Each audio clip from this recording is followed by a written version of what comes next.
Assalamualaikum warahmatullahi wabarakatuh. Bagaimana teman-teman kabarnya?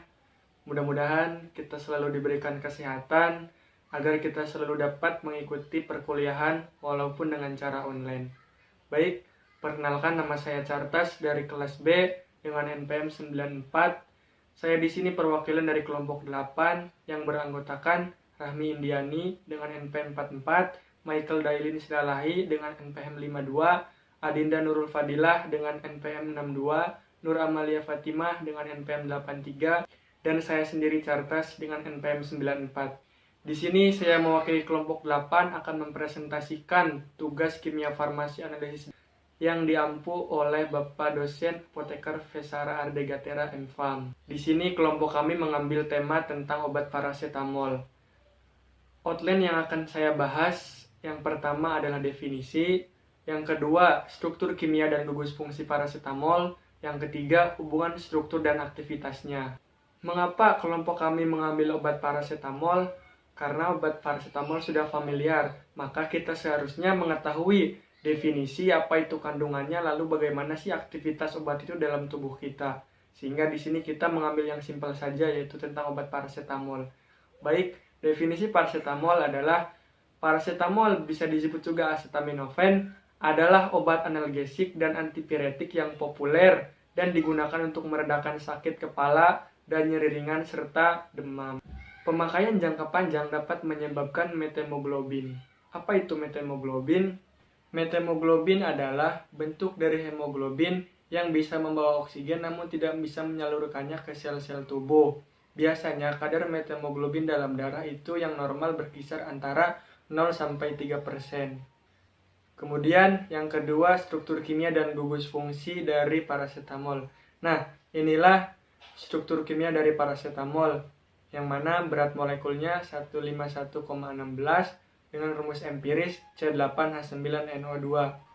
Parasetamol ini memiliki gugus fungsi, ada fenol, anilin, NH itu anilin, keton, dan cincin aromatik, di mana ketika cincin aromatik itu berikatan dengan OH, akan berubah menjadi fenol. Gugus OH yang tersubstitusi para pada acetaminophen menjadikan kelarutannya dalam air menjadi lebih tinggi. Hal ini diperlukan agar ketika obat ini ditelan, maka obat ini akan segera larut dalam air sehingga mempercepat metabolismenya. Adanya gugus OH ini di mana pasangan elektron bebas di atom O ikut terdelokalisasi pada senyawa aromatiknya, menyebabkan acetaminophen bersifat asam lemah, di mana jika senyawa ini berada pada lambung yang bersifat asam, akan terdapat dalam bentuk tidak terionisasi yang mudah larut dalam lemak, sehingga mudah menembus membran lambung, sehingga ketika mencapai lambung, langsung terserap ke pembuluh darah dan menuju ke pusat nyeri. Gugus CO merupakan inti dari obat acetaminophen ini. Gugus inilah yang secara aktif menghilangkan rasa nyeri melalui interaksi dipol-dipol. Seperti kita ketahui bersama, bahwa nyeri itu terjadi jika organ tubuh, otot, atau kulit terluka oleh benturan, penyakit, kram, atau bengkak. Rangsangan penimbul nyeri umumnya mempunyai kemampuan menyebabkan sel-sel melepaskan enzim proteolitik atau pengurai protein dan polipeptida yang merangsang ujung saraf yang kemudian menimbulkan impuls nyeri.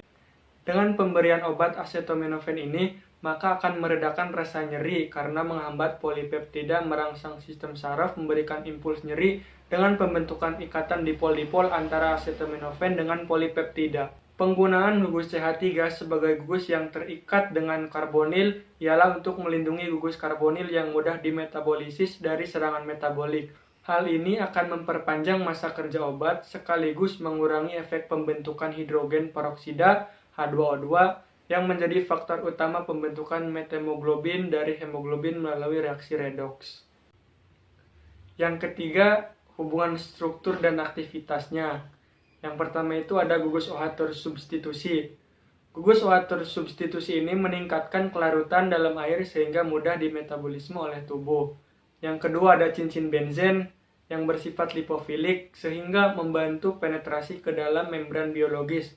Substituen pada benzena meningkatkan sifat lipofilik dan afinitas pada reseptor. Yang ketiga yaitu ada keton. Keton memiliki efek analgesik jika gugus karbonil ini diganti dengan gugus metilen, CH2. Aktivitas analgesiknya akan hilang. Yang keempat ada anilin. Anilin memiliki efek antipiretik. Substitusi pada gugus amino mengurangi sifat kebasaan, mengurangi aktivitas dan toksisitasnya. Asetilasi gugus anilin dari para aminofenol atau acetaminophen dapat mengurangi toksisitasnya. Penggunaan gugus CH3 untuk melindungi gugus karbonil sehingga memperpanjang masa kerja obat, sekaligus mengurangi efek pembentukan hidrogen peroksida H2O2 yang menjadi faktor utama pembentukan methemoglobin. Kemudian pemasukan gugus yang bersifat polar seperti gugus karboksilat dan sulfonat ke inti benzen akan menghilangkan aktivitas analgesik. Baik, terima kasih.